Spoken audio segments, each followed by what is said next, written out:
we just boop, boop, boop. All right.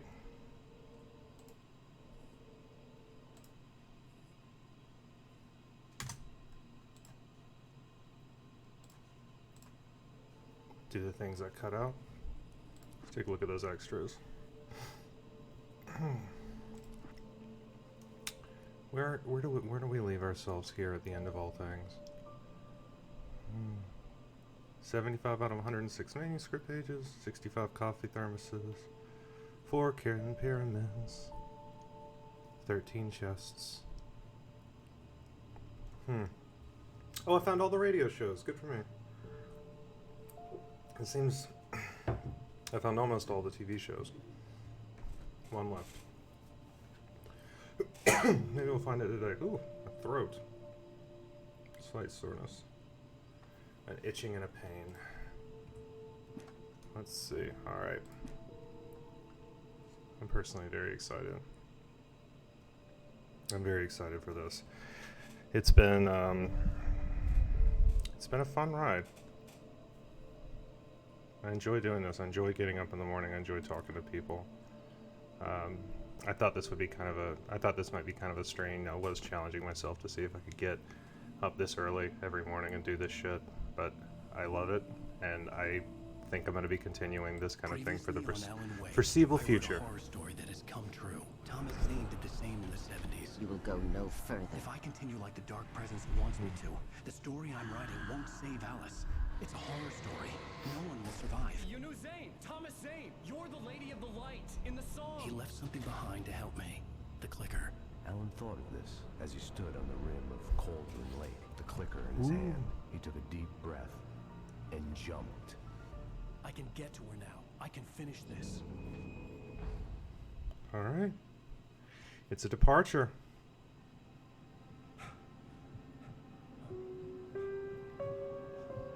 Back in bed, but backwards bed.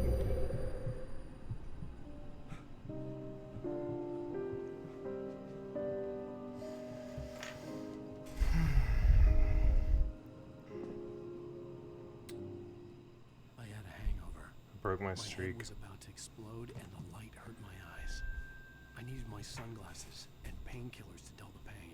That is what painkillers In do, one of my Alan. finer moments of self-deception, I swore to quit drinking. What the? But this is tis a city.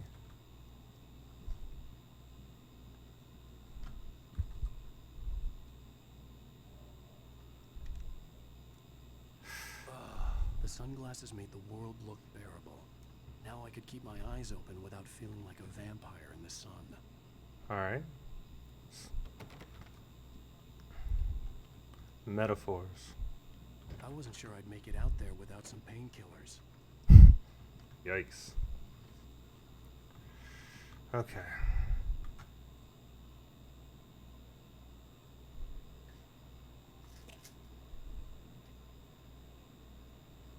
The pills worked fast. The prospect of being awake started to seem bearable again. Okay. So now what? So, shower? No? Come on, man. Have some dignity. Alright, now we can... There was a message waiting for me on the machine. But I totally didn't look at it because I wanted to go look at this. Oh yeah, this was... I feel like I've been in this room before. Alright, QR code. Let's see what it says. Really haven't been doing these. Huh. Turns out this isn't too bad even if you're not sitting on a couch when you play it. Who knew?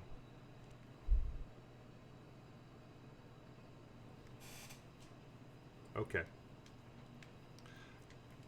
You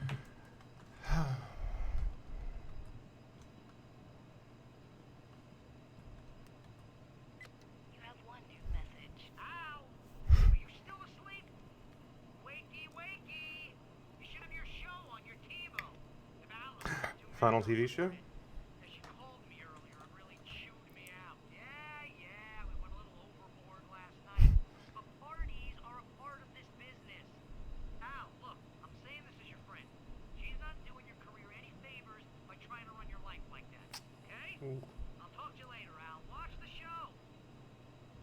Well, I guess this is going to be the final TV show I will watch. That one I was missing. Good morning to everyone, by the way. I hope the morning finds you well. I've been a guest on the talk show the previous night, talking about my latest book. Good morning, She was Kimberly. supposed to be waiting for me on our TiVo was great. Yep. Couch potato achievement. Excellent. Oh, here comes that live action. Thank you, everybody. We have a great show tonight. I've been talking with the best-selling author Alan Wake about his new book, The Sudden Stop. Okay, so this was a little, Good read. Go buy it. at least a little bit ago. It is a good read. Look, I'm gonna be honest here. Is that wise? No, but I'm gonna do it anyway. I got people who give me the lowdown on books. I'm a busy guy, but this one I actually read from cover to cover. I mean, I'm a big fan. Wow, thanks. Now, this might be a spoiler for those who haven't read the book yet. Based on the sales figures, the 2 people out there who haven't read the book yet. What a tremendous success. But this last book is all about the death of the main character, the hard-boiled New York detective, Alex Casey. Now, there's been a lot of outrage about this. Why the hell did you kill Casey? What the hell were you thinking, man? Good riddance. No, seriously though. 7 years and 6 books is a long time. He was a gloomy guy to spend all your working hours with, and it was a good run. But it's time to explore new things. My next book will be a departure from the old for me. A departure. You selfish bastard. Always thinking of yourself. Where do I know that voice? You've certainly given us a lot of entertainment over the years. And now that you mention it, Is that the Casey radio was a host? gloomy guy. Never had much luck with his love life with the lady. Was that autobiographical in any way? Oh. Yeah, no kidding. Casey's lady friends tended to die on him. With Casey, it was all about his pain. No, nothing autobiographical about that. I'm a happily married man. My wife is my muse. Big Tim and Eric energy here. Congratulations. That's great to hear. So, how's the publicity tour been treating you? Good, great. But I gotta say, I'm glad to be back home in New York. Well, you've certainly been on the news a lot lately. Lots of parties and, you got into a fight with some paparazzi. Wait, didn't that happen in the Well, screen? that guy was really in my face. I lost my Yeah, he temper. punched I that know guy. That wasn't cool. You are famous for that temper. Well, I did also write several books. Well, your latest novel is called The Sudden Stop, and it's in bookstores now. Go get it. That means 2 of you out there have it, buddy. Ladies and gentlemen, that's all we have for you tonight. I want to thank all our guests for the evening: Alan Wake, Sam Lake, Musical guest, Poets of the Fall. and our musical Oh, that's the guy. That's the director guy. I should have said director of the game. At least I've been funny. I told myself I could live with that. I didn't say anything stupid if that's what you want. A new ASCII face. I've been asked by Megaspell to say something that would make someone say, "What the fuck are you talking about?" But suddenly I was angry, mostly at myself, and she was there, a convenient victim. You know what, Megaspell? I'm gonna ask you to keep that chambered, and then I have a feeling I will say it naturally, and then you can deliver. What? Now you can't even talk to me? Well, this morning I was angry because you said you'd be home at midnight and you showed up at 7 a.m. and passed out in mid-sentence. Now I'm over it.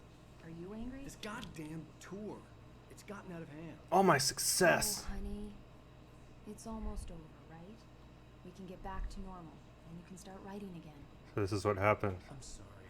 No wonder he had so much trouble. He'd been I'm writing. not thinking He straight. wrote 7 books in a series, and then tried to Back do bed. something. Yeah. Yeah. He just watched himself on a talk show, and then Once this is over, morning, let's Mr. go away Maxwell's. together. A vacation. Just you and me. Some peace and quiet. Something safe, somewhere nice. We're doing the whole last chapter today. My prediction was that this would be. Was that after all the combat of 5, this would be the cerebral weird one Somehow, to an extreme the degree. clicker was the key to the cabin. I had to return to Cauldron Lake to save Alice. Okay. No, it doesn't work here. I'm going back to the lake to finish this. I'm going to write an ending to the story in the manuscript on my own terms, to make it all right. Why can't you just write it here? The last page is still in the typewriter. I need to read it first. Everything needs to be just right. Zane tried to cut some corners, and it didn't end well. Barry's got a ready good when point. you are. I gotta. Sorry, Sarah, but I need to do this alone. Barry, take her gun. Miss Weaver, close the door when I leave. Why can't she come?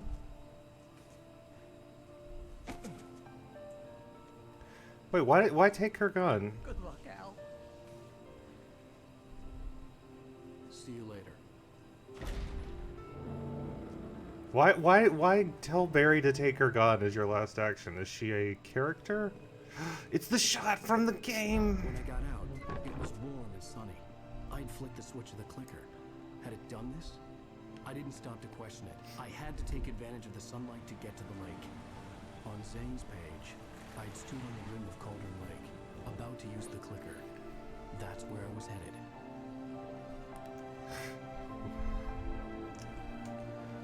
Good morning to you, Barry. We got the clicker. We're heading on. How's your morning workout? Did you practice dynamic tension? Alone, in daylight, surrounded by the beauty of the Pacific Northwest. God, ending on the It was fucking hard not to Verizon let logo. that creep Come in one last on. time. I could still chalk everything up to a dream, a delusion. I had enough imagination to make up something like this, having been in the cabin all this time. Jeez trapped in a Louise. story inside my head, gone mad from grief over Alice's death like Hartman had claimed. There would be no way of knowing. I told myself it didn't really matter. My course was set.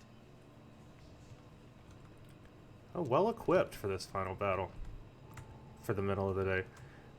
I saw a car. I decided this is mine. I thought about the Verizon logo. I thought about Verizon and how in the darkness, being able to talk to someone was the second best thing to being in the light. I decided to drive into the tunnel, just to see what I could see. A little chickadee on the horizon told me that wasn't the way to go because there was a log truck blocking my path. I kept driving, just driving and driving.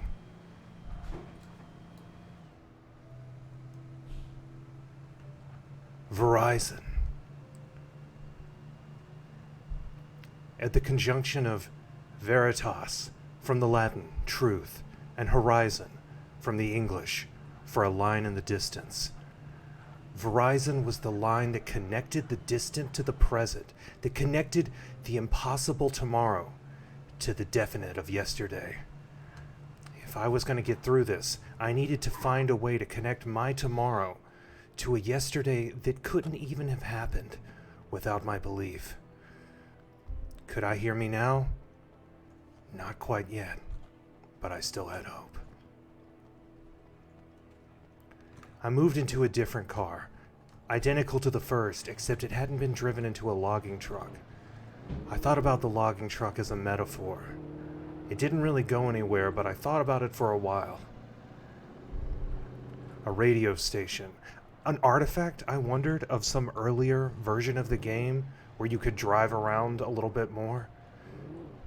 I drove down to a little secret cache. Would this be the last of these that I found? I thought about my wife. I thought about my hot wife.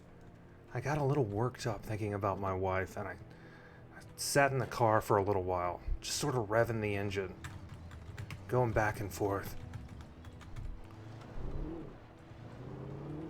I drove down an old access road, almost hit another log, but not quite. Not quite, old boy. The last of the old woman's supply caches. Now, the last... Hold on, let me take that again. The last of the old woman's supply caches.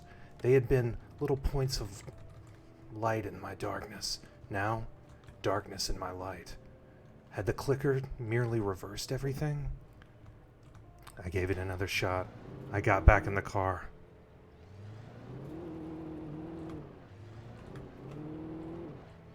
I executed a dynamite three-point turn, and I thought back to how well I had done on my driving test. It had been the only time I had gotten 100% on something. And I thought about that. 100% just meant one. One chance to save my dead wife. I accelerated. The lines of the road were like the veins leading to my own heart, pumping my brain full of blood and beautiful, perfect ideas. God damn it, I thought. The road's blocked again. Why do I always encounter this problem? I did some sick donuts in the parking lot of a barn. I found some coffee. As I looked at the coffee, I thought about how many of these thermoses I'd been picking up, and how they had the same general shape as a logging truck. Had this entire time, had I just been on a hunt for my own dick? Was all writing merely jostling around the front of one's own pants, looking for one's own logging truck, one's own coffee thermos, a thick vessel, a cylinder of potential, exciting, virile, and fecund? I accelerated into the tunnel, hoping the crash would kill me. It didn't. I got out of the truck, drove past another truck. The darkness had touched me. There was a link between us, always would be. I could feel its presence again, getting closer. I thought about how the trucks had collided. Two unfinished vans. The van simply a metaphor for the truck.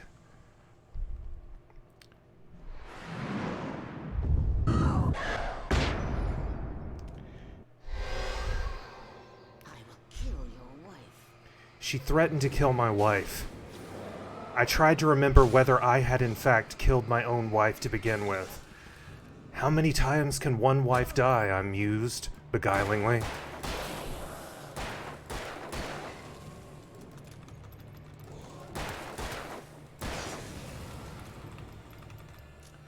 The revolver, the chamber of the revolver spun like the ribbon of a typewriter.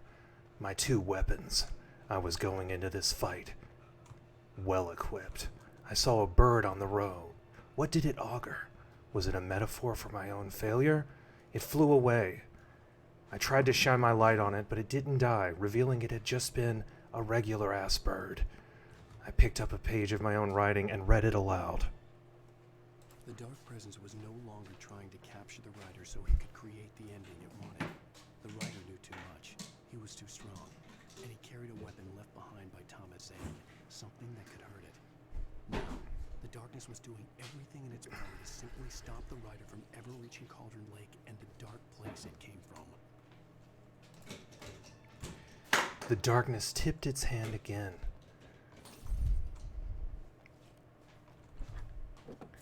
My typewriter, where this it all began. The staccato of the keys clacking and clacking, driving my wife quietly insane, but in the kind of way where she feels like she's not allowed to bring it up without being accused of being passive-aggressive. By gaslighting my own wife, I had created a perfect situation. A mother maid. You talking about me? Huh? So you talking about me? No, I'm right here.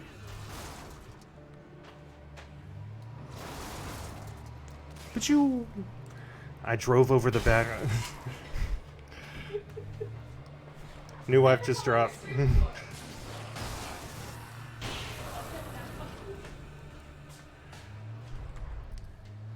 The wheels of my car accelerated, reminding me of the revolver spinning. I was saying something about the revolver a second ago. I sort of forgot. What was it? It was really good. Ah, shit. I thought about how much of this game had been me running over people who I had illuminated with my hubcaps. Fuck. Hold on. Combat. It's harder to do.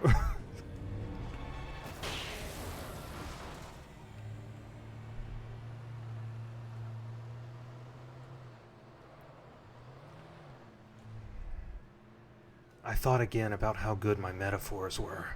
Darkness, light. Yeah, that was some real wild shit. Nobody could ever say I was a hack. Let's see William Faulkner do this, I said, inserting my turgid rod into a hot thermos of coffee. Yes. I take mine with a little bit of cream. Based on the signature in the motel register, Agent Nightingale had stayed here, in room number 2. Agent Nightingale. The guy who had served as a sort of secondary antagonist, creating problems for me before the real freaky deaky shit could make itself known. I switched from the weapon I hadn't used to the other weapon I didn't use.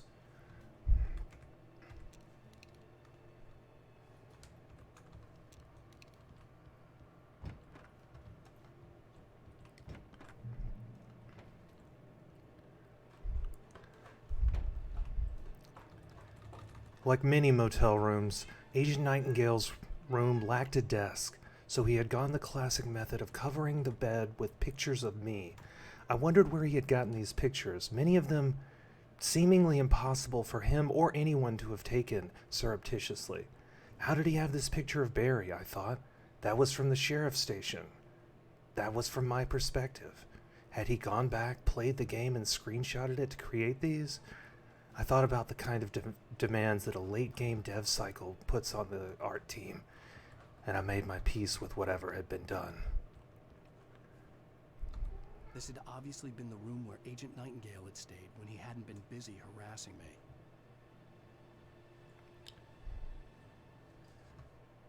Agent Nightingale had brought himself a bottle of wine, a bag of Big Stuffers Cheetos, and a book about how to be more creative. The only thing that was missing was the smoking revolver and the dead band teacher.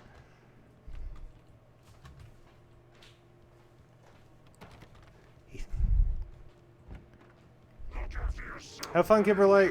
Thanks for dropping by. Okay. Could have fooled me. Pretty big ASCII. I'd say that's good, but let's maybe keep that, that's pretty fucking big, actually.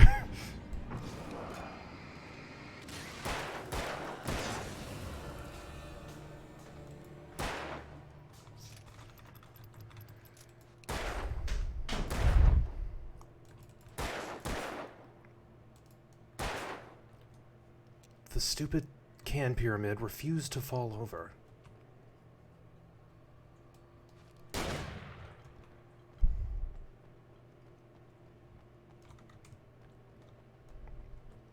Alright, I will next time. Next time I play this game, I will narrate the whole thing because I know it and I don't have to listen.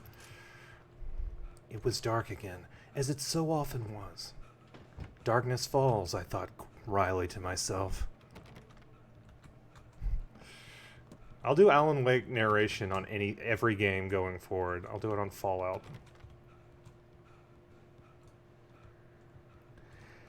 I have not thought about that. Oh, nobody would want to hear that. I ain't nothing. I ain't nothing. I'm just a dang old minor bird. I stood on top of some boxes. I thought about how I had gotten here. All the stairs I had climbed. These boxes were taller than these other boxes, and kind of like stairs.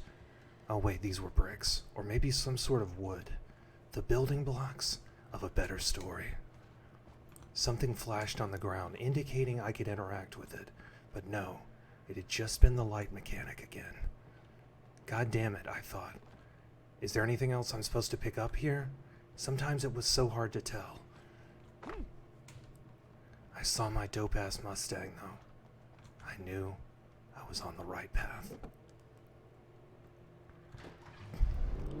Peeling out with the energy of a 17-year-old behind the wheel of his mom's minivan and a list of chores shorter than the time he had access to the minivan, I drove with a kind of freedom only afforded those who know they have nowhere to be. I accelerated towards the other cars, stopping at the last minute, letting the audience know I was a motherfucker on the edge.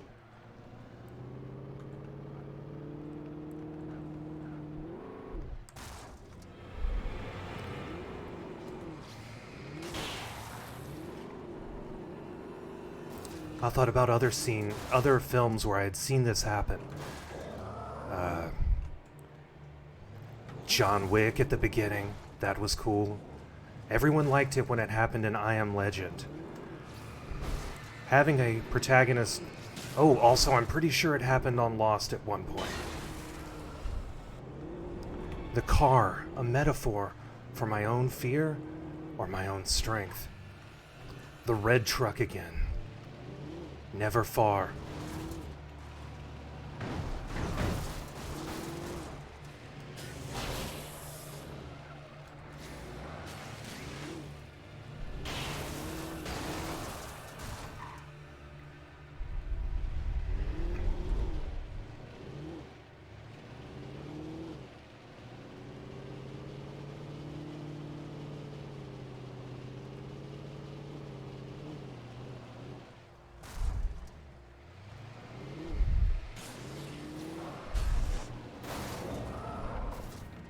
Shit. Okay, come on. I don't even need to be doing this, I don't think, but whatever.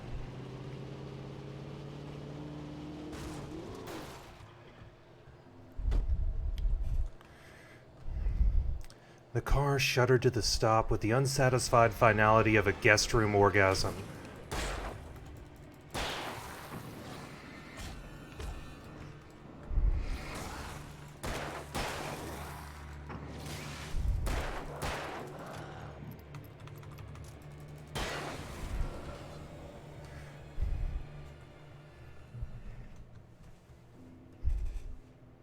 I hustled towards the inevitable conclusion, but would the denouement prove to be satisfying or perfunctory? Only time would tell, and only I would tell time.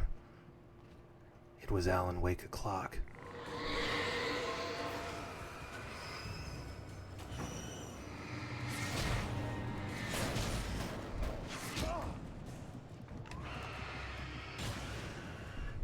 I raised another flare, another hot rod spewing white. The metaphors for my dick were coming hard and fast, just like, I dare to say it, my dick.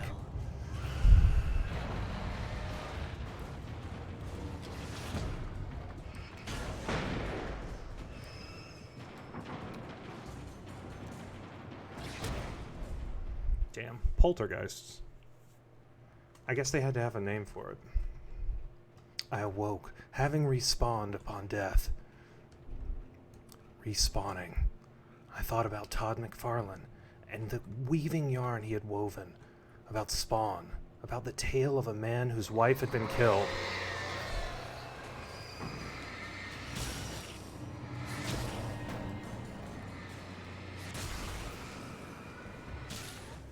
Is anybody doing anything with the Spawn IP, I thought? I might be able to get, at the very least, some sort of Apple TV program. What the hell?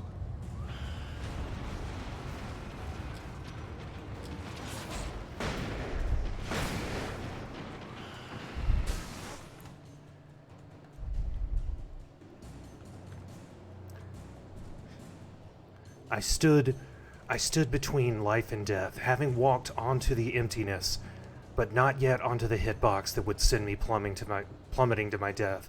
I thought, maybe a quick leap back. Yet again, I escaped my own death.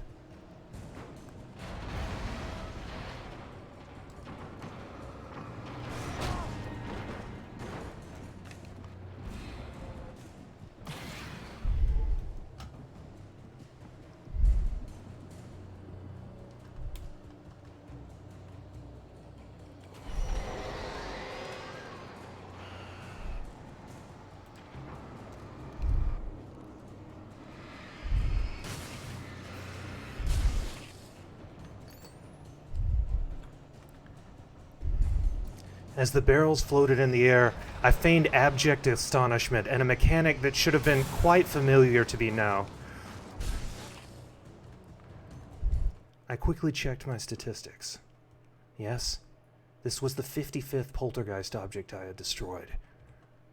I should have been pretty familiar with it at this point. What the hell seemed a little weak.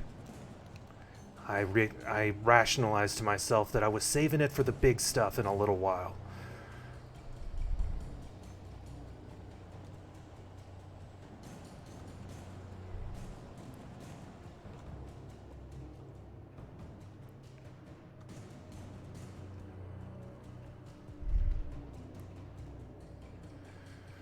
Can't drive this car, I thought. No way. As I saw the smoking Mustang, I realized my dumbass had gone entirely the wrong way, eschewing my compass. I had always followed my own star, but this time it had led me wrong. It had led me back to my Mustang. I don't know.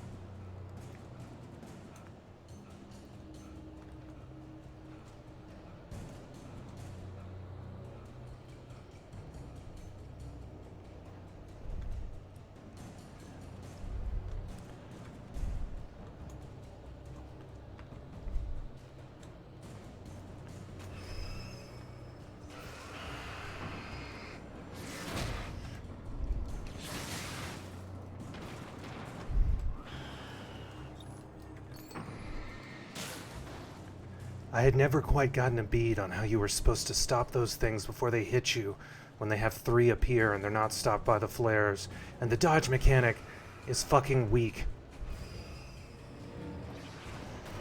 I reasoned that there was probably some element of the game I wasn't entirely understanding, or at least executing poorly. It wouldn't be the first time.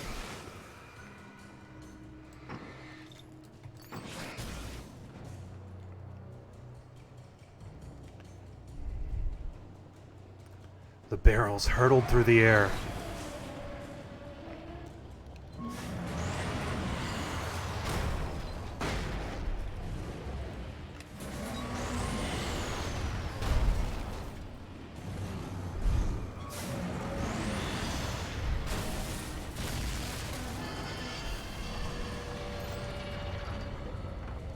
Nice to see you, too. At the other end of the road, I found my Mustang again, but this time, not all beat to shit. Had I ridden it here, or was it merely narrative contrivance? I peeled out.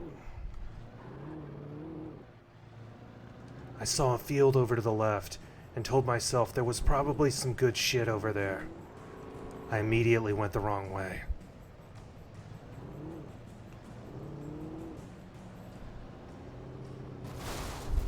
I had never been one for following the path of others, and the road stank of the easy way, the road more traveled.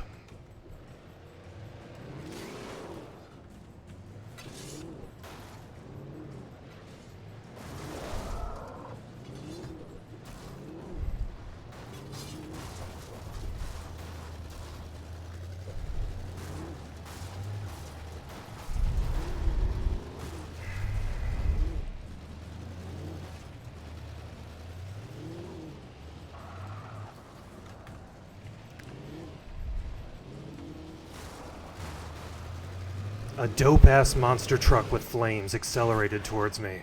My natural enemy? I thought, what is the difference between possession and a car without a driver? For a moment, I considered writing a story where cars kill, and then I realized Stephen King had done that not once, but twice, both in the famous Christine and in the less famous Trucks. I headed towards the light.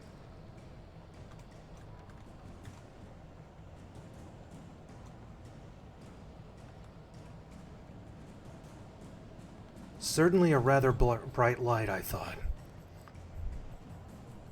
Alright. Oh, it was a checkpoint, okay.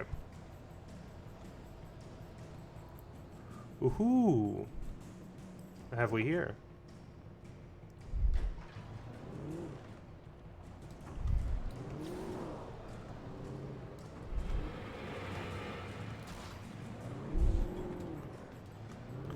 That's right, also maximum overdrive.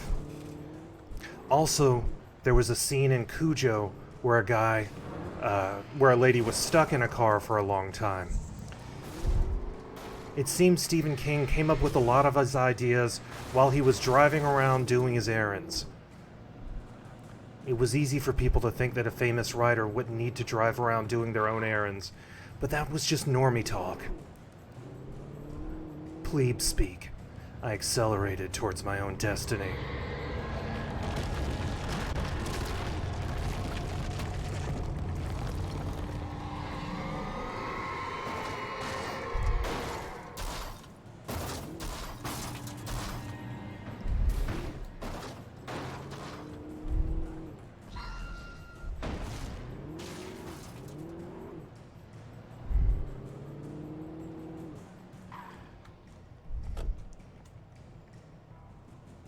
I thought about what would have happened if I had driven the car off the cliff, but I didn't want to die right before I reached the checkpoint.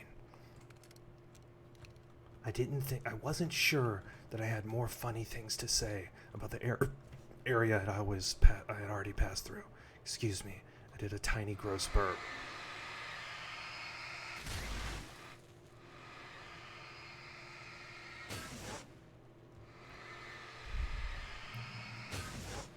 More ink on the road. I wasn't sure if I was supposed to be getting rid of this stuff or if it was just atmospheric detritus. Was this supposed to be shadows or ink? Or were shadows metaphor for ink and the darkness within ourselves? I wasn't sure, because I didn't have to be. I reasoned that as long as the climax was reasonably satisfying and thrilling, no one would worry too much about stuff like, what was the dark ink? Whatever happened to that waitress who was being controlled? Was she okay? Did I write her to be controlled? If I wrote her to be controlled, why was she also being controlled by the old woman? For that matter, why were there no other cops? Had they all been turned into monsters?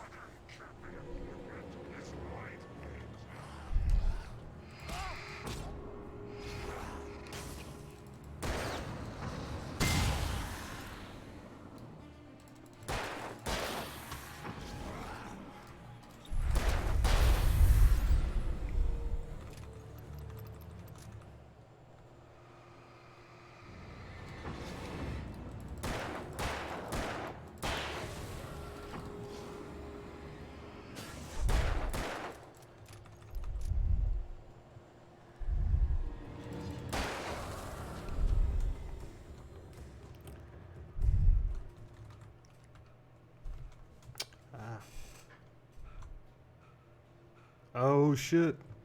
Sorry. I marveled again at the brilliance of a story in which anything that could be called contrived served the story.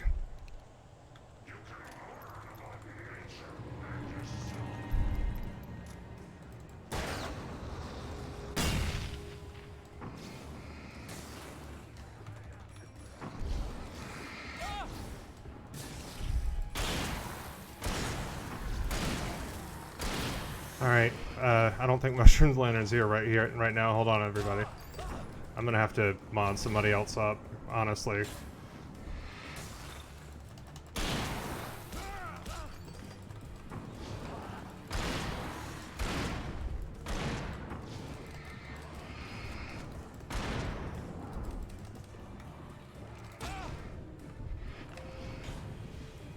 I'm gonna get killed because of that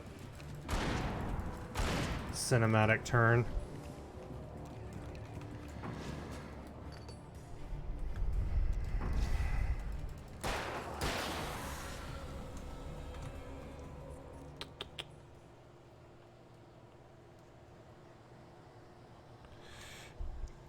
Thanks, Barry. I don't actually think I can. Oh, here we go.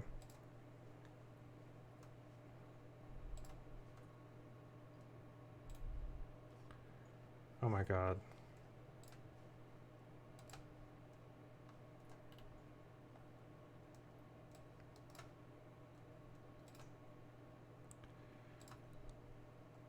This is whack. Okay.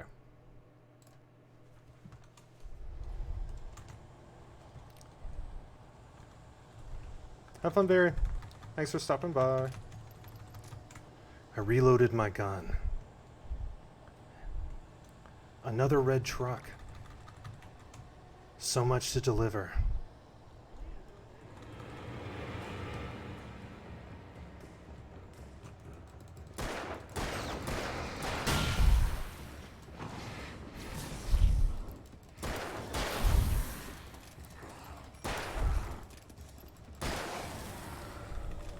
Yeah.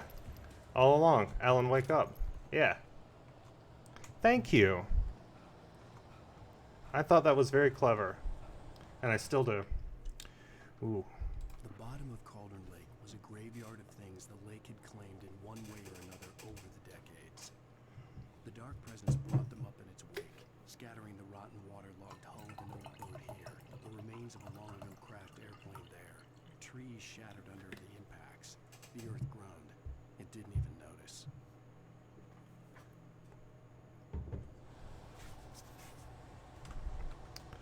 What had I meant by that, I wondered. The earth groaned. It didn't even notice. What didn't notice? The earth? The impact? The lake? It wasn't entirely clear what I had meant to convey by that. I told myself I'd go back and edit it, but I knew that I wouldn't, because 250 pages in, people were past criticizing my metaphors. They were just along for the ride, baby. And when you're riding with Verizon, you're always riding towards your own best destiny.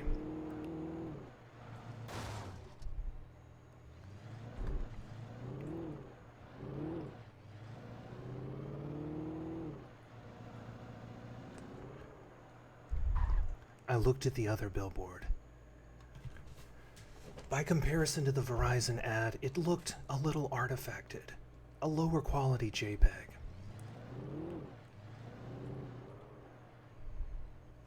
Not the sort of thing you want people pointing out. I resolved to be a little less bitchy about the Verizon ads, because I knew games were expensive. And anybody who had successfully put out a game was, to a certain degree, some kind of wizard. This house of sand and lies, held together by spit and blood, would become my tomb and my temple.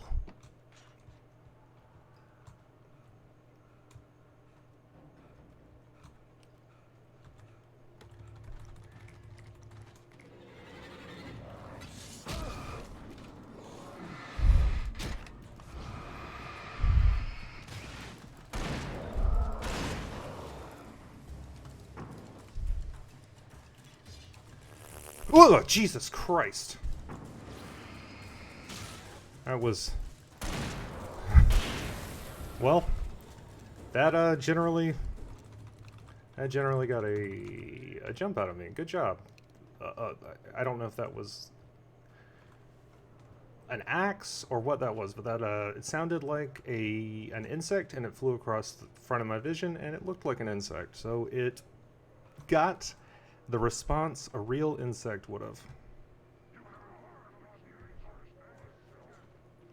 I had gone towards the cache to get more good stuff, but in doing so, I had been shot at. I thought about...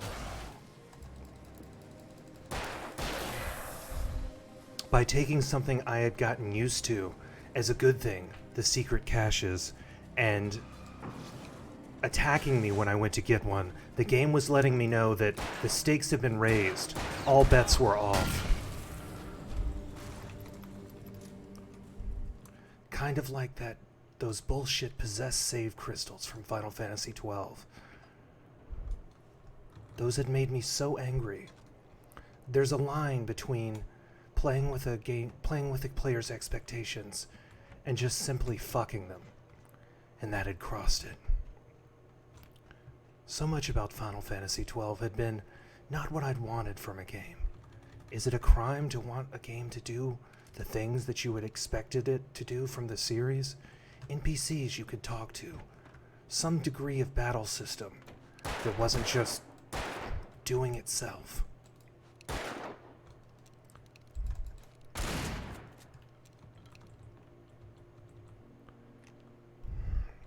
The aesthetic was quite nice.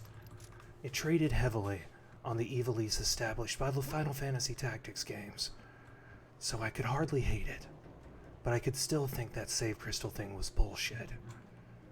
Also, the elements of rare monsters, hunting them, felt a little bit like playing an MMO by myself, something I didn't enjoy doing even with other people.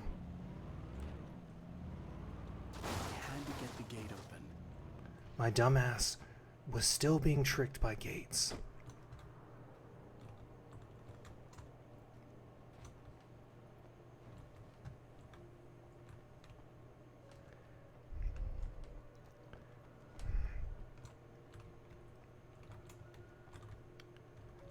I read what Mr. Maxwell said in the chat about how it had actually been one of the first games to get...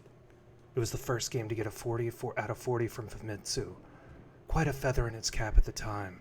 But then I recall that there had been other games that had gotten a 40 out of 40. Games which I didn't quite believe were perfect.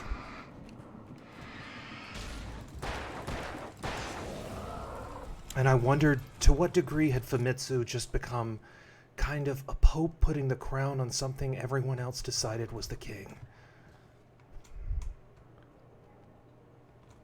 Predictably giving perfect scores. Oh, hey. Hello, Mentaculus. Thank you for joining.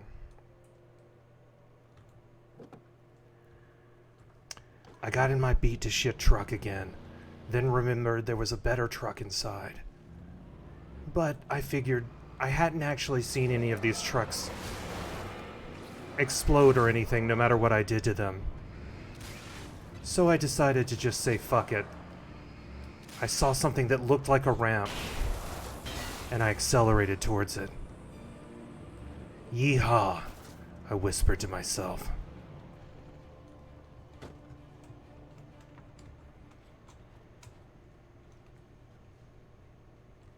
Shit, I thought.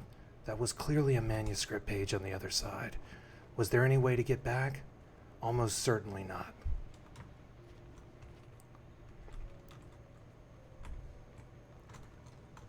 What if I backed my truck up, hopped onto the back of it, and then hopped onto that? Were those types of physics present? It was hard to say. Also, once I had done that, would I be able to get back to the other side? It would be worth it for more of my own writing.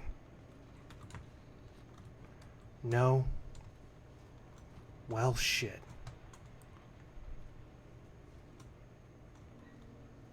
Is that a manuscript page? No. I realized what I had thought was a manuscript page was just the moonlight illuminating a bag of trash.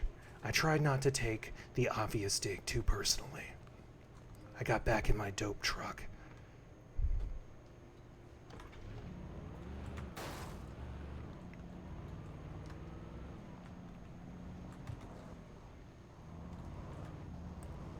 Burning trash.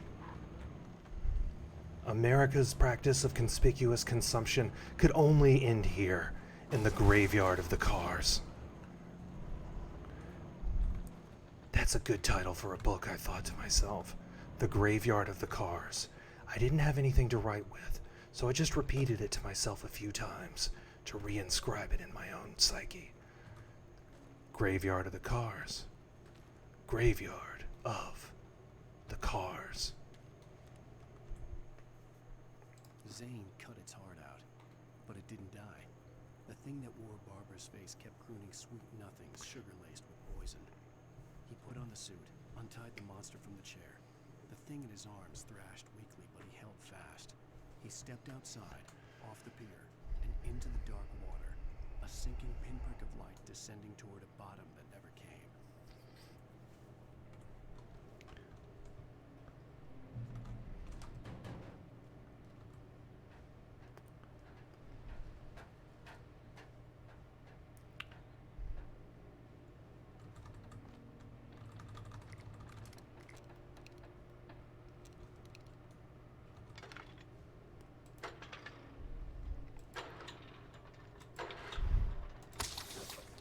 What?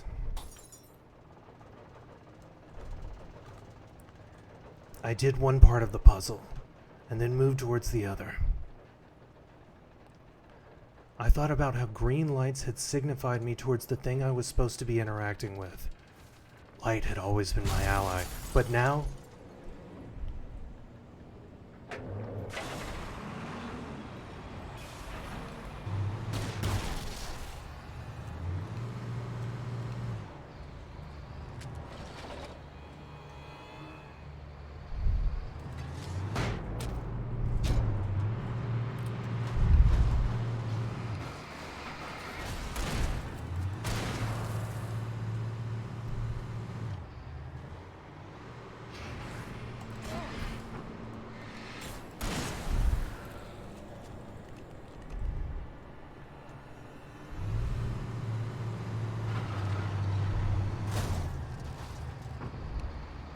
The car got stuck on something, and I leveled my flashlight at it. Score one for me, another victory over the cars. I realized I didn't actually know what interacting with that button had done. Oh, it opened the gate, I said to myself. I hustled towards the inevitable conclusion.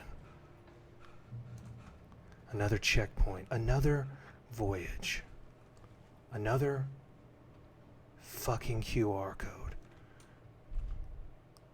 No, I thought, I don't think that's a QR code, or if it is, it's not something my phone's going to be able to pick up. Is this a QR code? I wondered. Why would you put an element in this game that looks so much like a QR code if it wasn't, if you had QR codes in your game?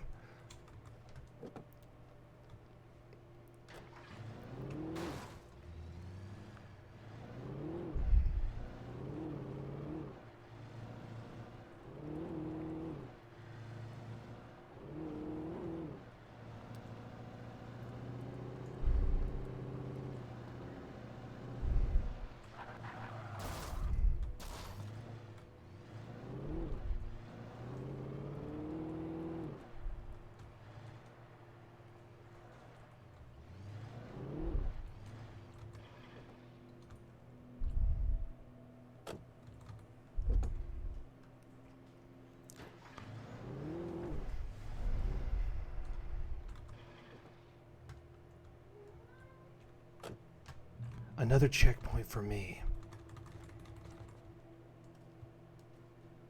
I thought about what Brian Herbert had written in his seminal work Dune, as I so often did. Beginnings were such fragile things. Bury my plan back in the well-lit Interrupting room. myself. I'd acted as if I knew what I was doing. I didn't.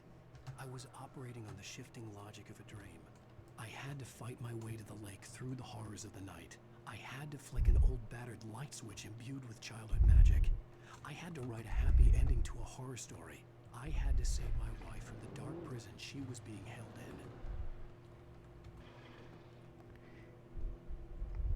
in. I got back to what I had been saying about Dune. It hadn't been the first time someone interrupted me when I tried to talk about Dune. In fact, if it hadn't happened, it would have been one of the first times that hadn't happened. Brian Herbert had said, "Beginnings are such fragile things. The same could be said of endings," I reasoned. It's so hard to get an ending just right, because it's the moment where an author takes the story back from the reader.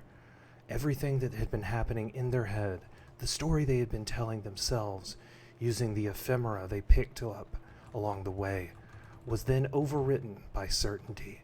No, this is what happens, the ending says. This is what has been going on.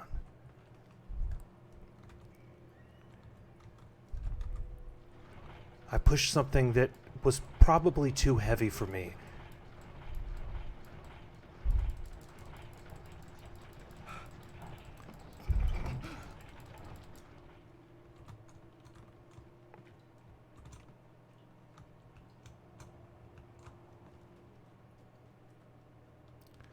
Why did I do that? I thought. Was I opening a path over here? What was all that about? By pushing that, okay, I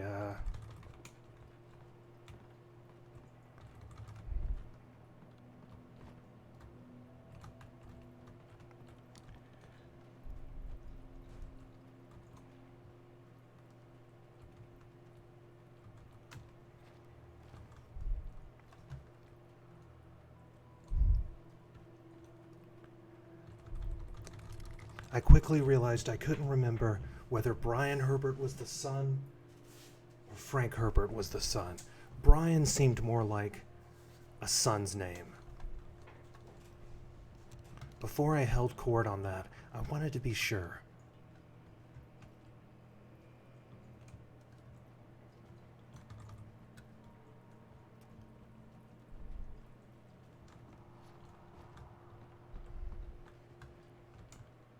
Ironic, for a series of books I had read so many times.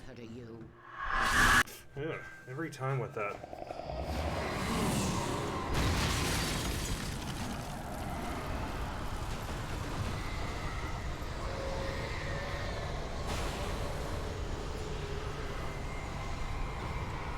That's right.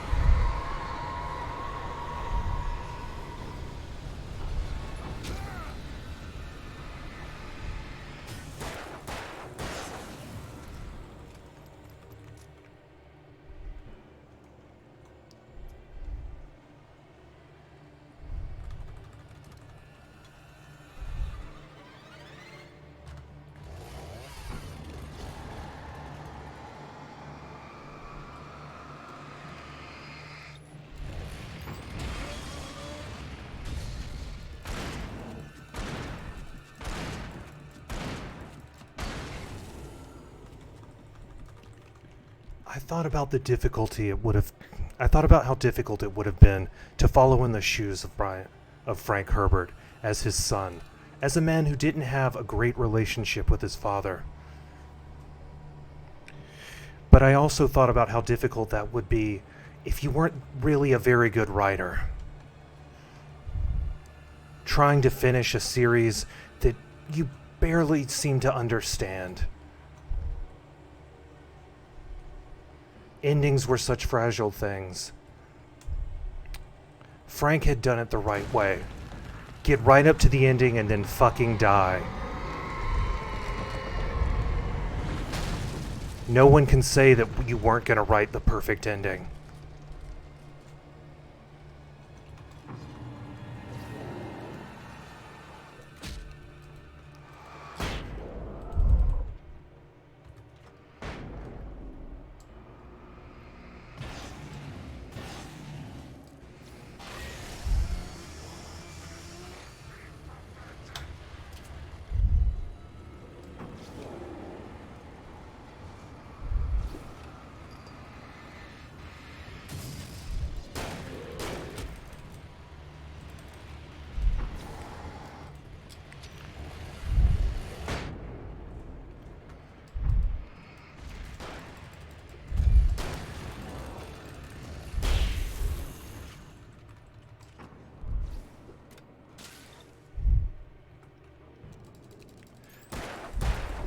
Sorry. I don't want to know what he says happens. I don't want to think about it when I read the original Dune books. This is just Cohen talking. I don't want to know because it's just going to plague my reading of the original ones. I'm going to think, oh, this is set up interestingly, but I know what the execution is, and I don't like it, so I'm only going to be able to think about the execution. I have this problem where if I read something, I can remember it forever, pretty much. It served me really well in grad school, but it's not good for if a story goes towards somewhere I don't like. The place I found myself in was unlike anything I could ever have imagined. It wasn't solid. It flowed. It was conceptual and subjective. For someone else, an artist in another field, it would have been very different. I could sense the story of the manuscript all around me, the words and ideas floating in the air, poised to become real. It would have looked cool as shit if I wasn't a fucking writer, I thought. Had I been a musician, there probably would have been more cool music stuff happening, like in the last chapter. People really would have gotten a kick out of that, I thought. Or had that been the chapter before?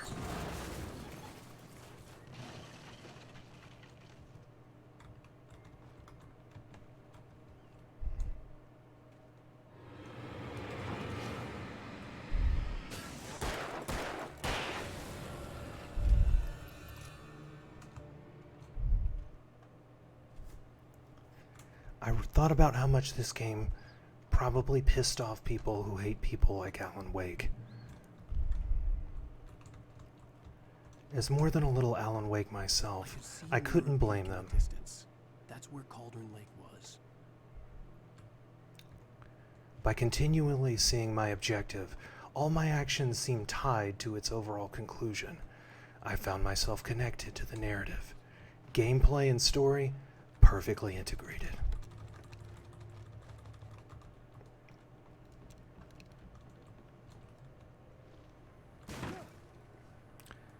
I hoped I would get to go on a little minecart ride.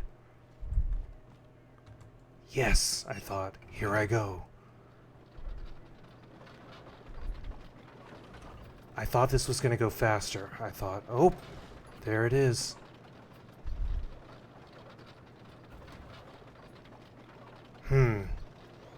This was more fun in Donkey Kong Country, I reasoned. Yep.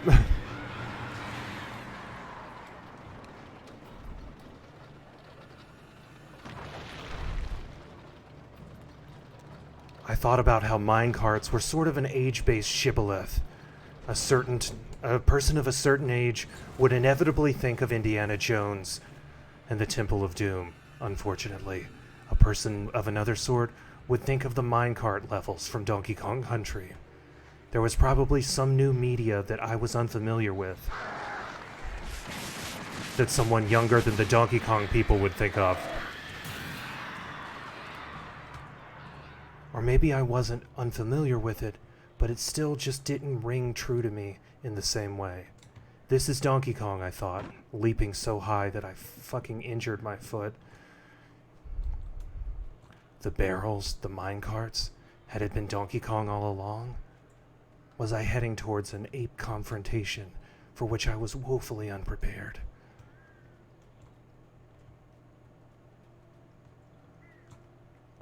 More treats, I thought. Would I be attacked this time? As I had that thought, I realized it had been the one I had been intended to have.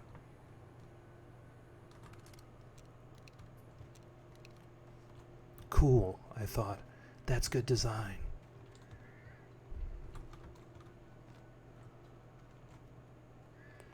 Gotta give it up.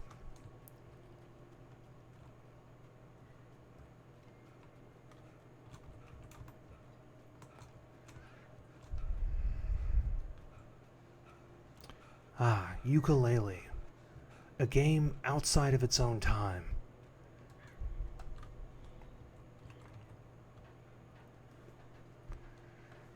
I thought about how the elements of a game which seem frustrating at the time will, or any medium really, will always be the things by which it is best remembered. The scratch on a VHS tape, the dial-up of early internet. The collectathon elements of collectathons.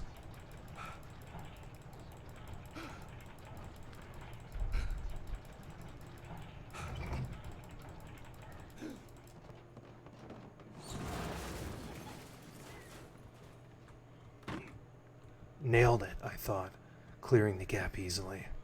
Not too bad for a writer.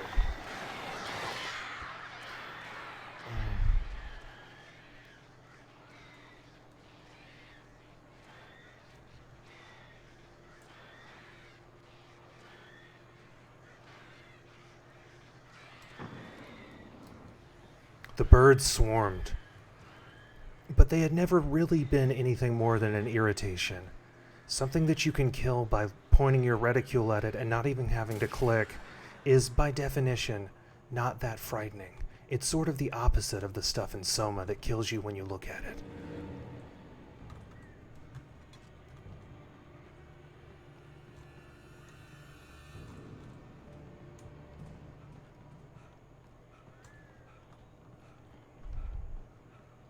Anything over there, I thought? I thought about turning on no-clip mode, but reasoned that we had kind of a lot to get through this morning, and I still had some stuff to prepare before Fallout.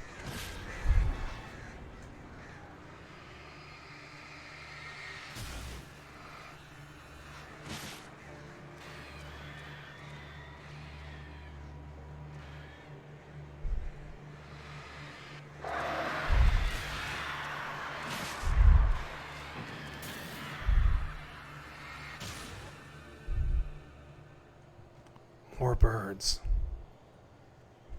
More metaphors. The quill of a bird is, of course, symbologically linked with writing. Each bird contained enough feathers to write 1,000 manuscripts. Or maybe not. I had never actually used a quill. It was just one of those things that as a writer you feel like you're supposed to think is cool, but is actually kind of disgusting. I thought about how many parasites live on a bird's wings.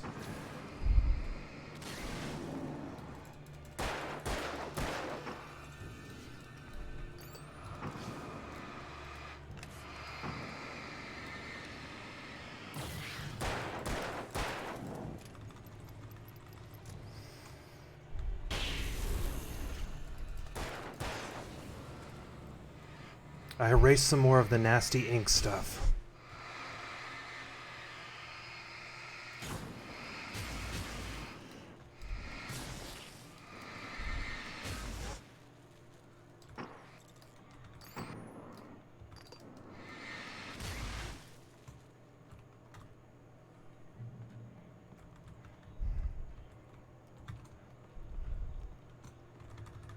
Shh.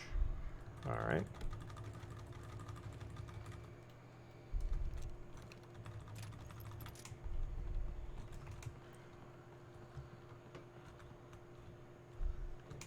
Anything else in here? No? Okay. Oh, a second checkpoint.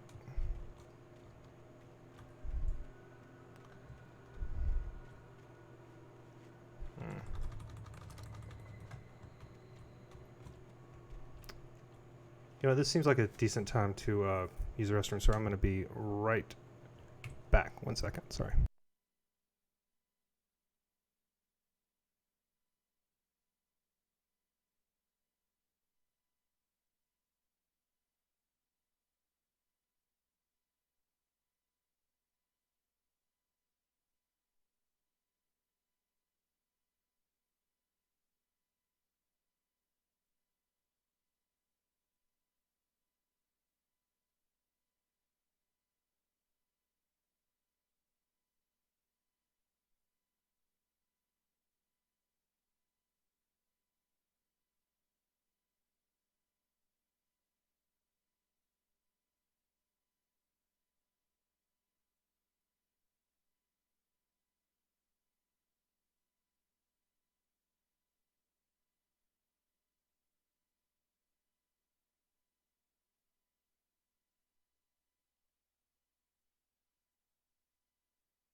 Okay, I thought, let's fucking do this. Alright, heading down the hill. Throat's hurting a little bit. Whew, boy. Back into the darkness.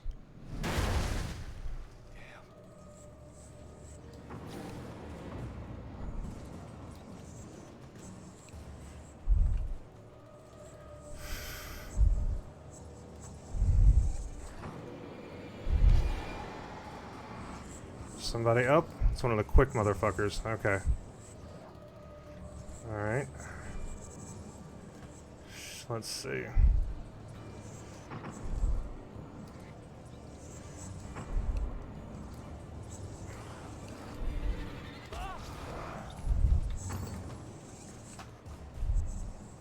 What if I just...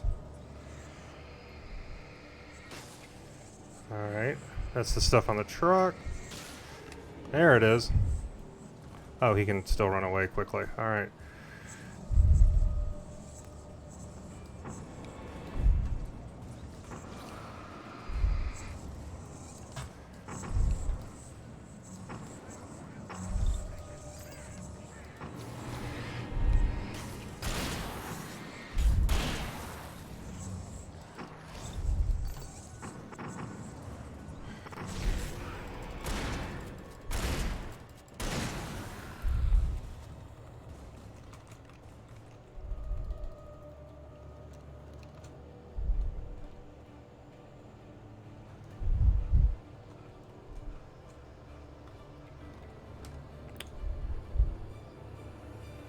That's very good, Metaculus.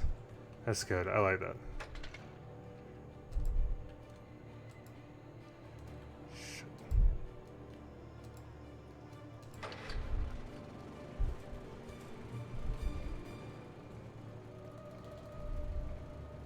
I reassured Mentaculus that allegory was one of those words that gets tossed around a lot by people who want you to know that they know the word allegory.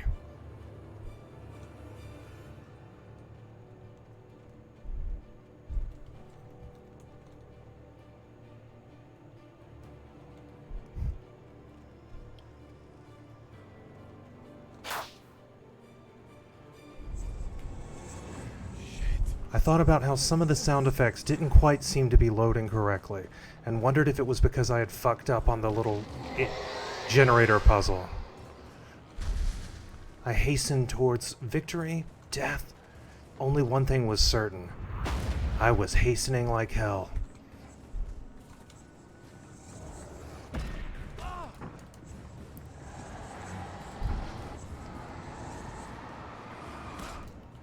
Oh shit.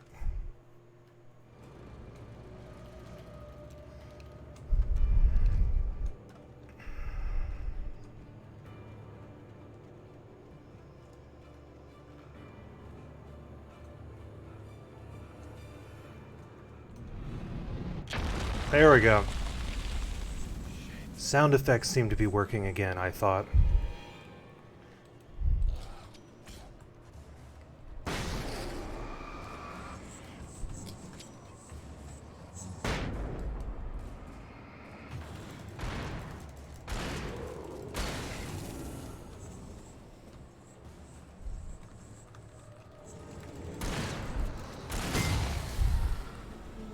How do you like that, you piece of shit?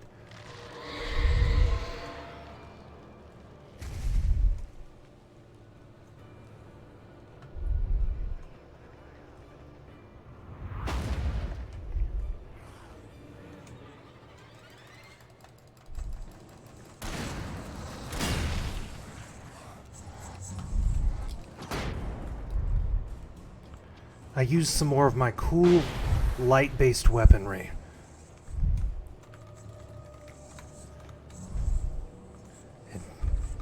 And move towards another coffee mug. I don't think these guys have AI that lets them climb inside this truck, so I'm gonna use that.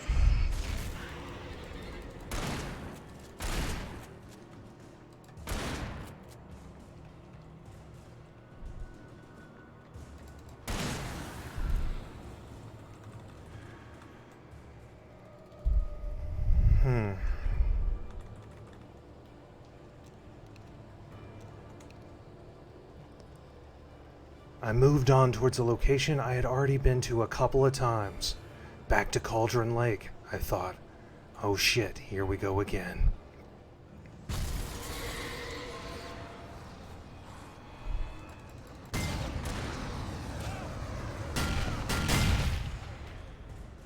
That ruled, I thought. That was cool as hell.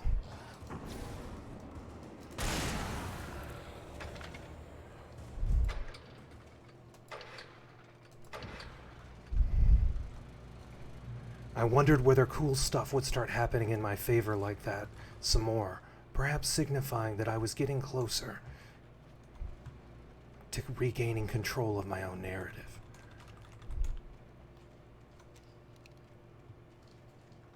I kinda hoped so.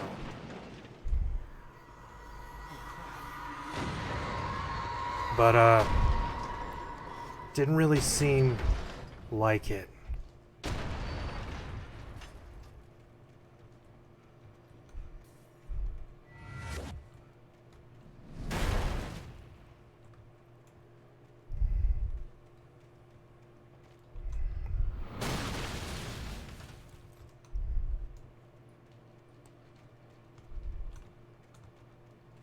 Nothing says the world is breaking apart into a metafictional trap like the same boat falling on you like 6 times.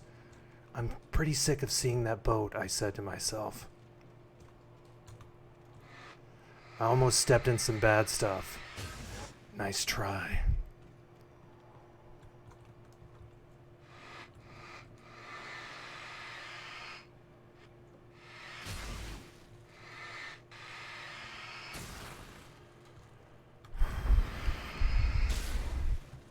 I hasten towards the conclusion.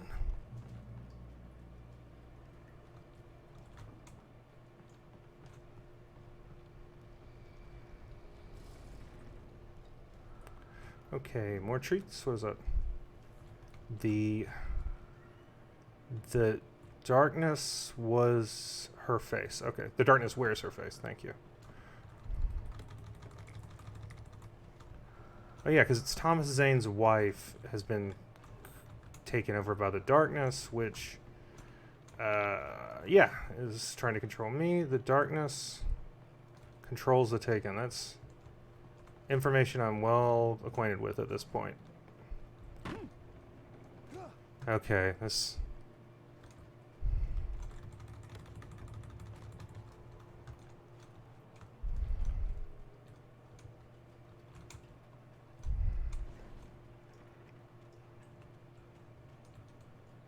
Thank you. The urban coffee shop background came from me searching date sim coffee shop background.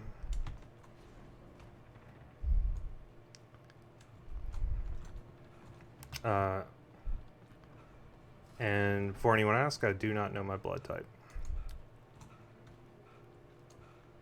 Really should. It's probably going to be important. A little red box. Maybe I could do something? I needed to get the generator running. Nope. The generator. Of course. I moved towards that. There it is, I thought. Okay. Come on, Alan. We gotta do this. Oof. More ammunition for my one-shot kills. Oh, I actually reached the limit on flare guns. On flare gun ammo. It's a good sign that I should be using it more. Like right now.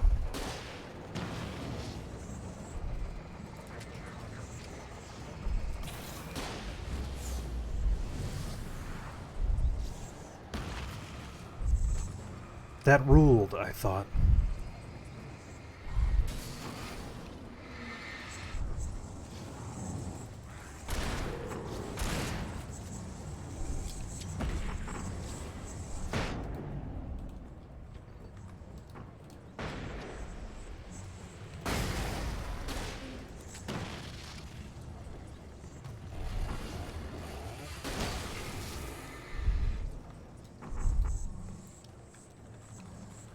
Kinda hoped we were getting towards the end. As much as I enjoyed this game, and I did, I had a lot to do today. Just kidding. Alright. Now what? Okay, I killed those guys, now I can hit that button. Boop, boop, boo. Oop.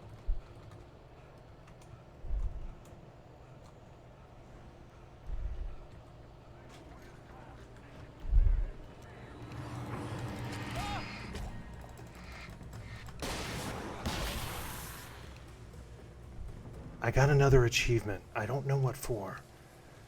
What light through yonder window is what the achievement said. Maybe it was something about using the flare gun. Probably.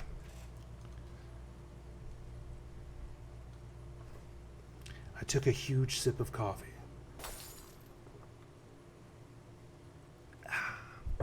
That's good stuff, I thought.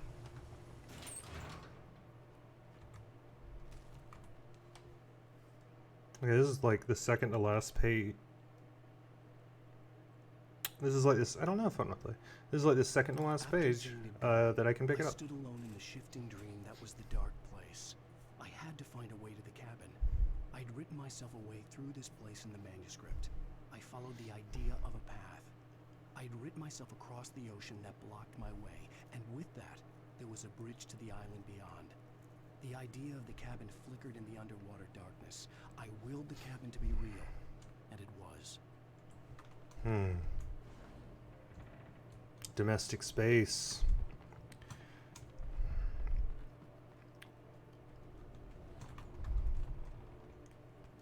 I thought about the signifier. Oh.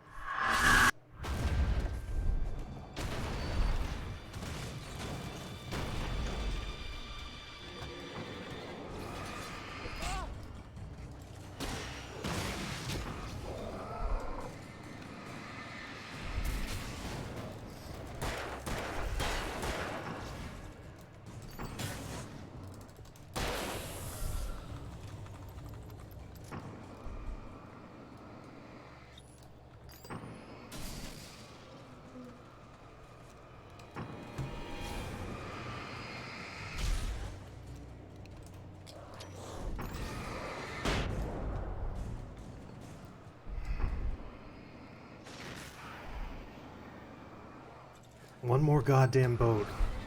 If I see one more goddamn boat, I thought.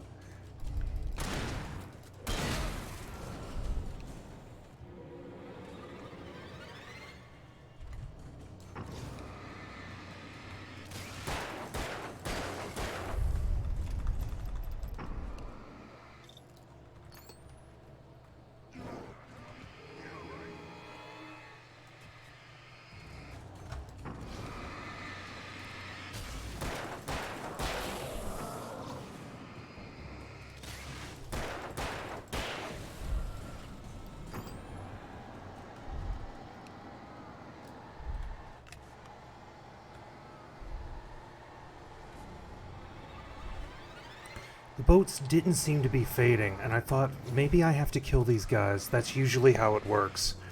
I thought this might be an infinite enemies scenario, but then I reasoned it would be a little late in the game to be dropping that on you. But then I remembered the helicopter sequence. Hadn't that also been a situation where they would have just kept coming if I hadn't gotten in at the end?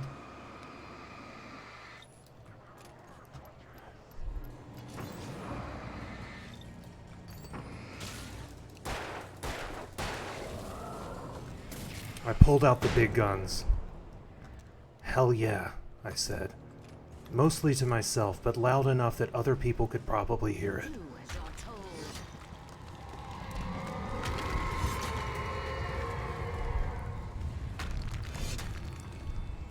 Oh.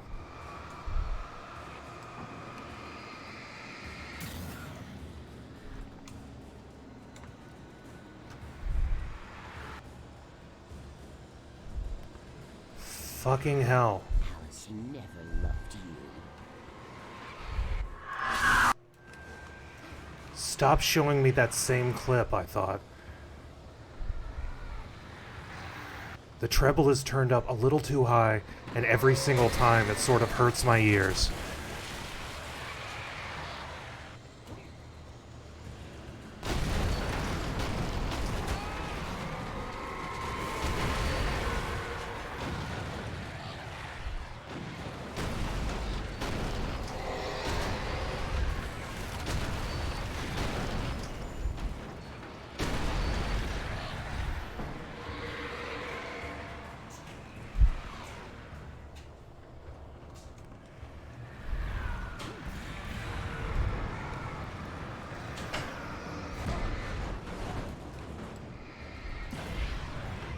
What the fuck do you mean, destroy the tornado? I thought. What am I supposed to do here?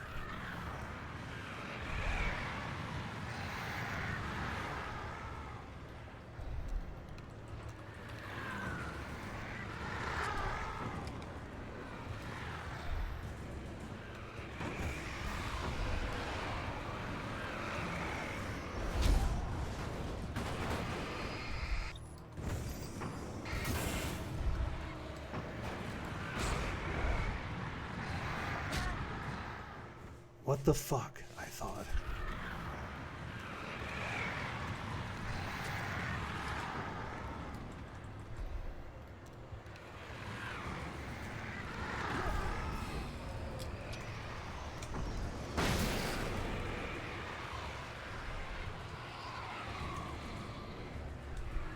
You can't win.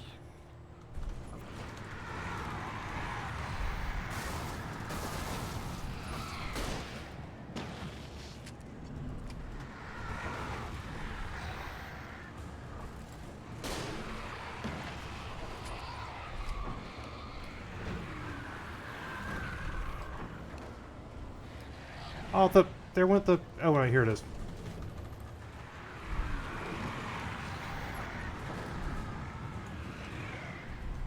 You will fail.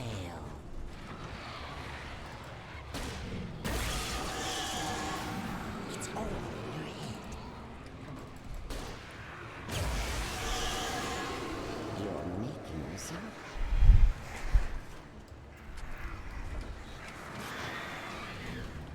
Yes, I thought that was the central conceit of the game. Hardly something I was going to be unnerved by this late in the operation.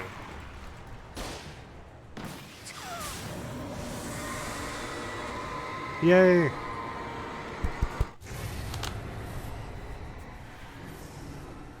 Okay, tornado destroyed.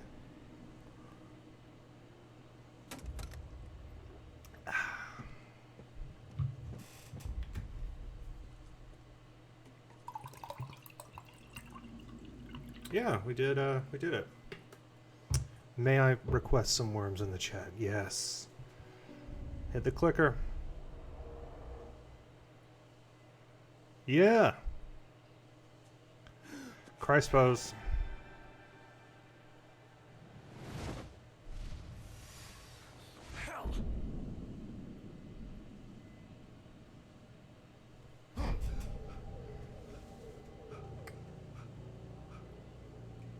Shh, baby. You were having a bad dream. God, It the was just mouths in another this. nightmare. No, Everything's fine. You're home. it wasn't a dream. Everything's fine. Oh, the darkness wears her face. Turn the lights on! Shh, baby. The power's out. There's no light. Come back to bed and I'll make you forget all about your fear in the dark. My fear? It's your fear. Why aren't you afraid? You're not Alice. Turn the lights on now. Where's the clicker? What did you do with it? Alan, honey, you're still 1 foot in a dream. You're not making any sense. Come back to bed. There's only one pillow in this bed.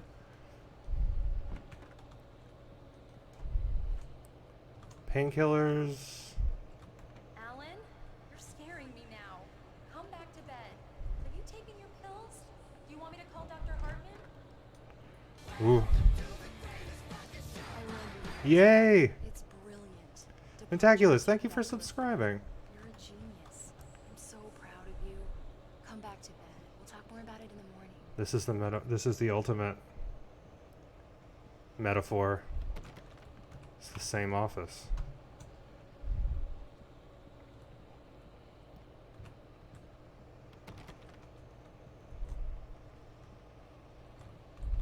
Double refrigerator, I thought. Just in case something bad happens to one of them. Back to bed, Alan. Come back to bed, Tom. Oh.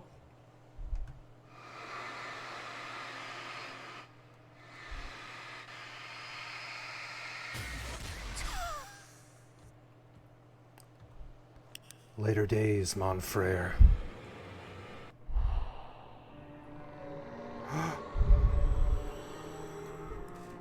Huh. You must find your way to the cabin. It stands in your way. It won't let you pass. It has no heart. It's filled with darkness. Kingdom Hearts! Fill its heart with light. Light! Every game I like turns into Kingdom Hearts eventually. Oh. Don't mind him. He's Mr. Scott. Your friends will meet him when you're gone. What? What? Use the clicker. I wonder if... So, is this a Final Fantasy X situation? Am I merely here? Oh my god. Well, we finally got here.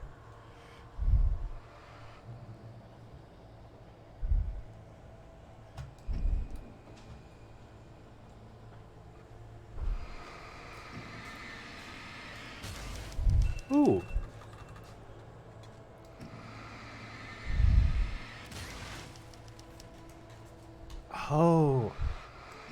This is kind of neat.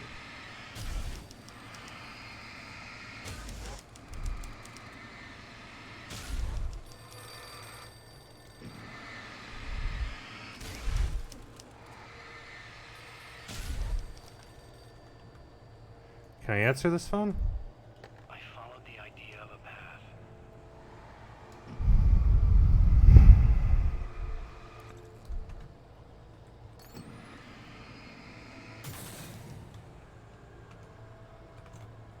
This is very Kingdom Hearts, actually.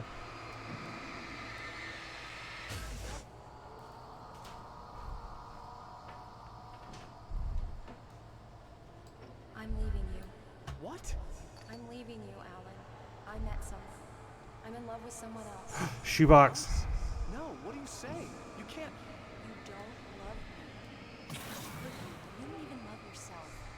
All you do is torture yourself with work you can't do anymore. Well, this is I love you more than anything in the world. You're my muse. I'm not. Don't make What have you done with my Alice? don't make someone into your muse. What are you doing? Put the light back on. What are you doing, Alan? So we found out in a previous one that anything that was put in the Nothing shoebox like that had ever happened. was safe. I had written myself across the ocean.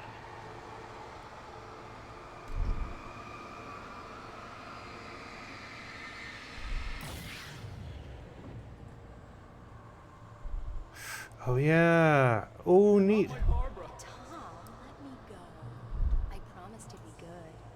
Please, untie me, you naughty boy. I will help you write your masterpiece. I will love you forever. No, you're not Barbara Jagger. I made a terrible mistake. I should have never written you back. You came back wrong. Came back wrong. Your heart is filled with darkness. Put Okay. that knife away, Thomas. Put it down. Oh. It's filled with darkness. I cut it out. I'll take you back to the desert cave then. I don't think that happened either. I willed the gathering to be real.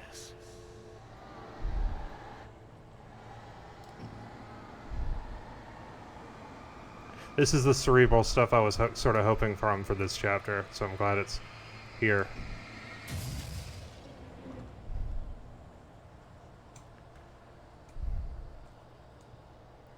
Get away from me, you hag.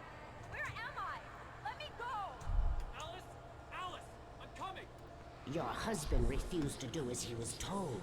All he had to do was write what I wanted him to write. Now it's too late. It's his fault. You'll stay here forever.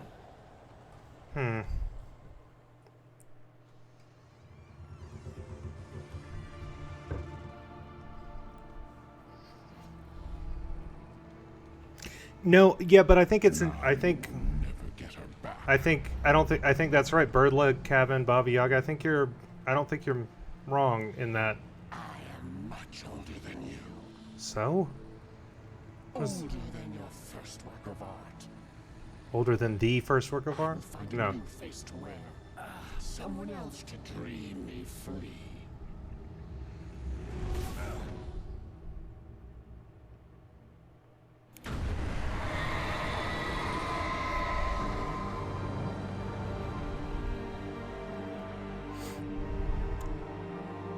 I was kind of expecting like an empathy ending there. Like, I'm sorry, I understand. But yeah, it was a hug of death for sure.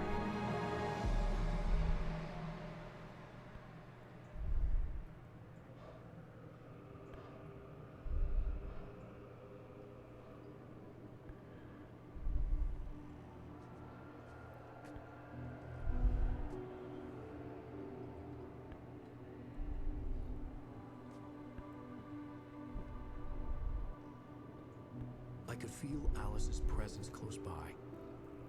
The owl. I Wait, understood owl? what I had to do now. Owless? I knew how to write the ending to Departure. There's light and there's darkness.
and something that people can drop into and out of a little easier than this, maybe.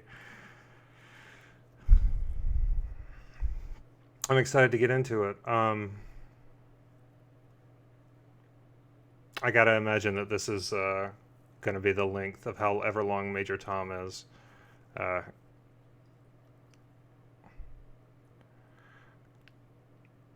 Occam's Ventaculus, Albedo, Rage. It's been fun. Barry's been here a bunch. We've had Mushroom Lantern, obviously. A lot of friends along the way.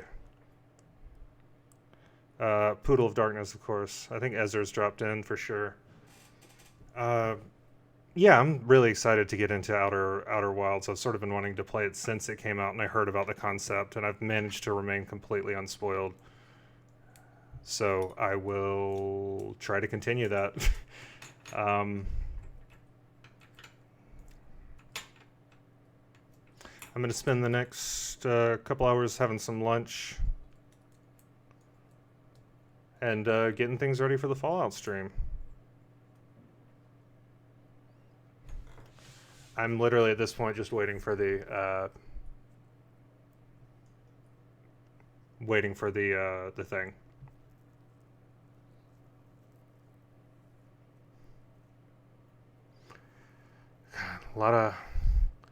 A lot of people worked very hard. Wait, Sam Lake did the story? Okay, so that lake, the lake at the place was probably him.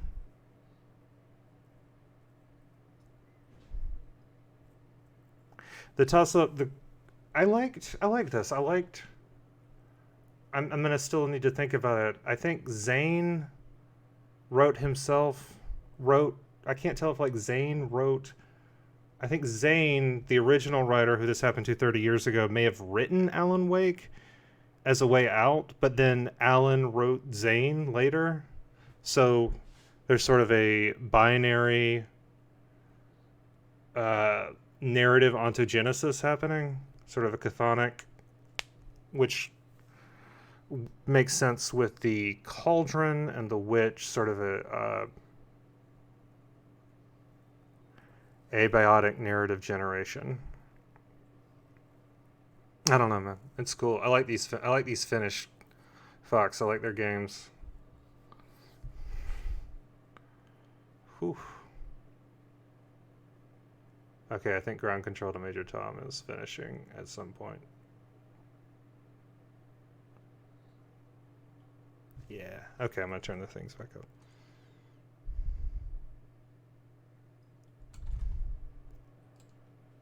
I think we're now safely in the realm of not licensed music. Or just nothing? Nope, there it is.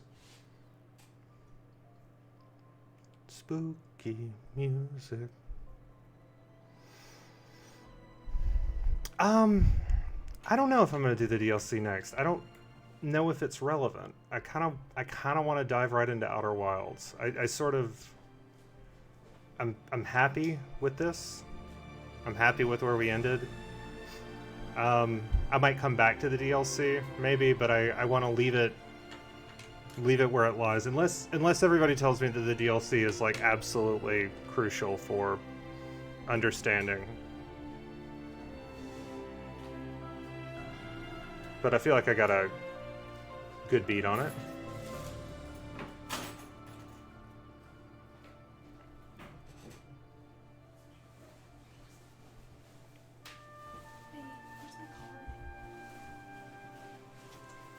Be right back.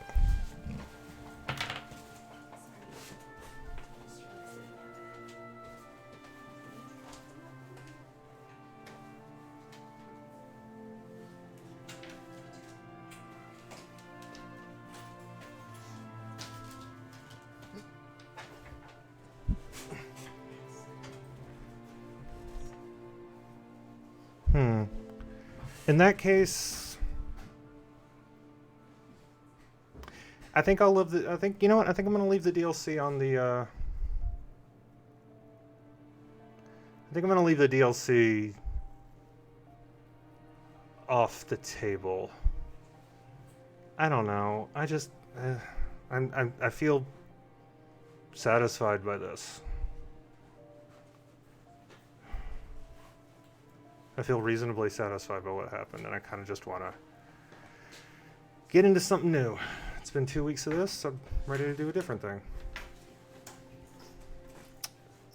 Oh, the dock is relevant for Control. Okay, how relevant? How relevant is this DLC for Control? Like,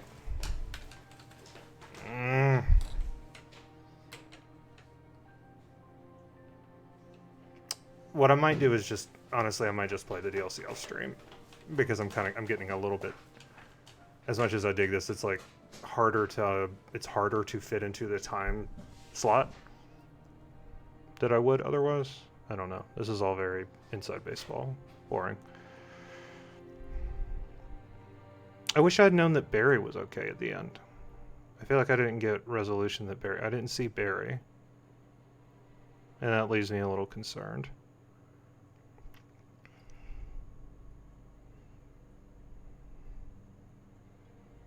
Just going down the list of localization teams. Okay, come on, guys.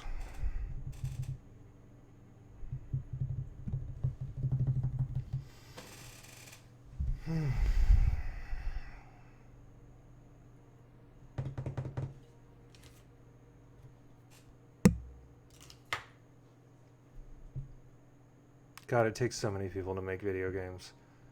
Especially when you localize them. Or especially when you, like, re-release them and then re-release them again. You're going to get so many people. It turns into such a long list. And they're all heroes. Every single one of them. I say this as someone who has not always received full credit for their work on video games.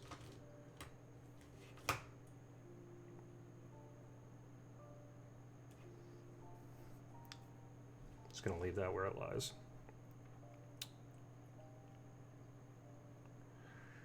Alan Wake specials, it do be like that, for sure.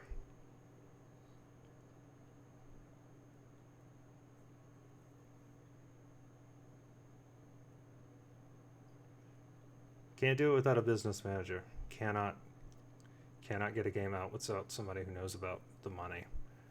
God, we're still going though, huh?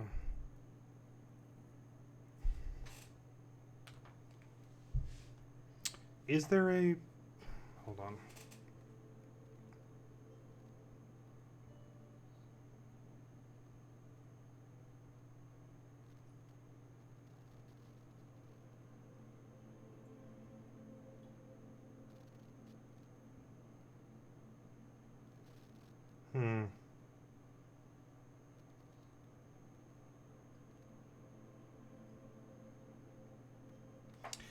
I'm just waiting. I'm hoping in my heart of hearts that after the credits, I will know what happened to Barry. I gotta know that Barry's okay. I'm holding out for my Barry resolution.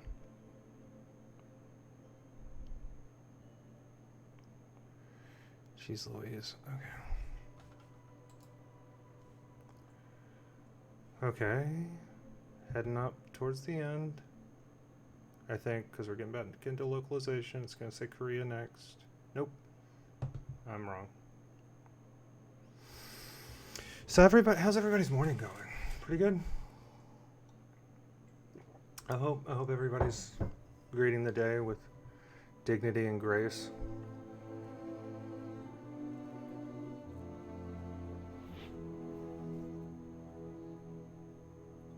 Sipping that coffee, that's right.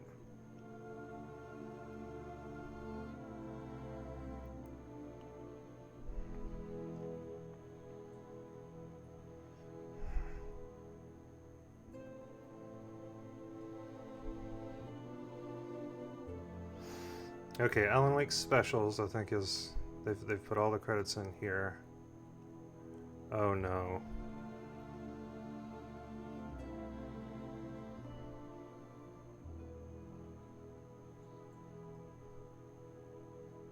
Did anyone play the first Dragon Age game? And you get to the credits and it just starts playing This Is War?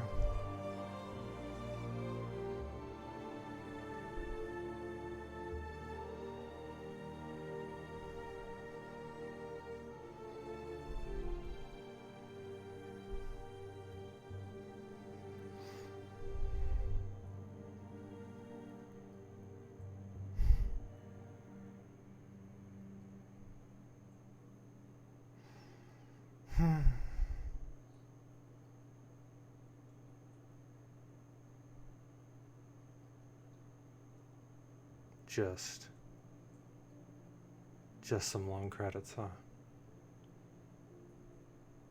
Thoughtful, portentous, these credits.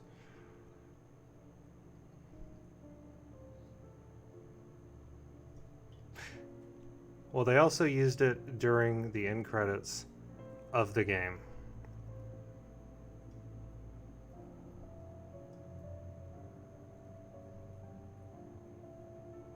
Did I meet all these characters? It is wild that we are just now getting to the names of the voice actors.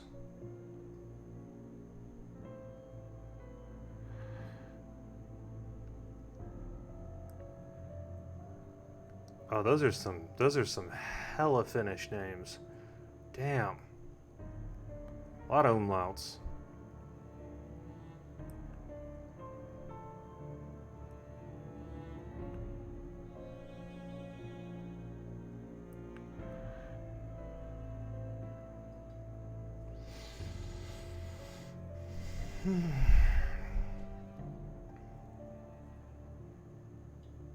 Yes, I believe so. I believe so. Oh yeah, you gotta put the forum admins and the forum mods on there.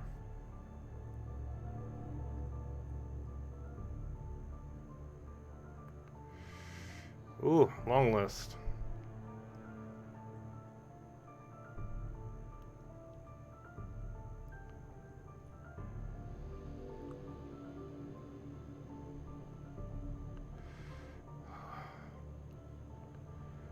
Boy howdy. And you! I hope it says and you at the end. That always makes me feel like I've been a part of things. Big thanks to all who's worked with... No. Except the Poet and the Muse. Oh, here comes all the licensed music crediting.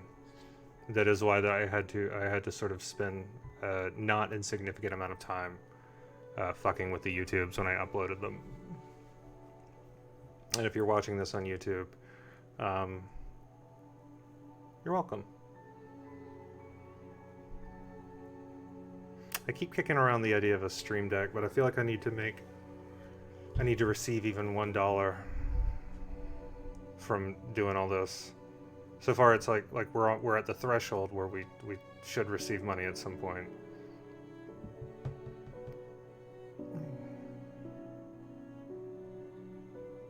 But it's that kind of Google AdSense situation where it goes into a bucket, and the bucket has to spill over before you can drink from it. I hope that doesn't discourage. It's extremely appreciated. Everybody who's subbed. It, honest to God, I could not justify doing this. Written by Alan Wake? What? Could not justify doing this. This journey through the night will continue. Okay, so that's the DLC. I don't know, I have the DLC. Do I have the DLC? Oh, well... Okay. Yeah, true, sorry. Well... You know what, I'm still... Wait, I still can't play... Okay. Alright, I thought... Bitch, I thought. Okay, payoff. Extremely good. Perfectly good. Alright, y'all. I'll see you in a couple hours, I hope, for Fallout Fridays. Casey will be there for that. And then I'll be back here on Monday at 8 a.m.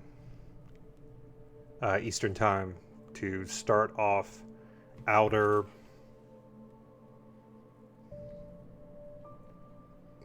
Outer Wilds on Monday. Have a good day, everybody. Bye.